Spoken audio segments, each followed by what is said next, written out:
Two 2 months లోపే ఓటీటీకి వచ్చేస్తూ ఉంటాయి. బట్ రజాక్ గారు ఎందుకు ఇంత లేట్ అయింది? రేపు మార్చ్ వస్తే 1 ఇయర్ అవుతుంది అటు ఇటుగా. సో అంటే ఓటీటీకి తీసుకోవటంలో ఏమన్నా ఇబ్బంది పడ్డారా? తీసుకోవటంలో ఎవరైనా ఆలోచించారా? ఇలాంటి సినిమాని మేము తీసుకోవచ్చా, తీసుకోకూడదా? ఇలాంటి సిచ్యువేషన్స్ ఏమైనా ఫేస్ చేశారా ఈ గ్యాప్లో? లేదు, తీసుకోవాలి తీసుకోవద్దని కాదు. ఇంతకుముందు చెప్పాను నేను మాట్లాడుతూ.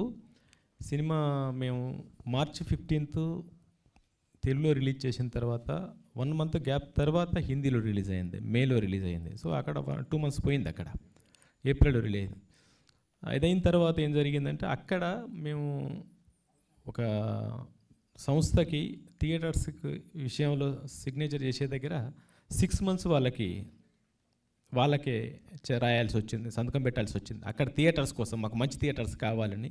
సో అక్కడ 6 months వెయిట్ చేయాల్సి వచ్చింది. ఆ తర్వాత September 17th రిలీజ్ చేద్దామని మళ్ళీ ఆలోచన వచ్చింది. చేద్దామని ఆలోచన వచ్చి మళ్ళీ ఒకసారి అనుకొని అప్పటికి 7-8 months అవుతుంది కదా, ఎందుకు ఇప్పుడే నేను ఒక 1 year ఆగితే బాగుంటుందని ఎవరో సలహా ఇస్తే అక్కడ ఆగిపోయాం. ఆ తర్వాత అవార్డ్స్కి అప్లై చేద్దాం, అవార్డ్స్ బాగా రిసీవ్ చేసుకుంటుంది అవార్డ్స్ కమిటీ అని దానికి కొంచెం ఆగాం.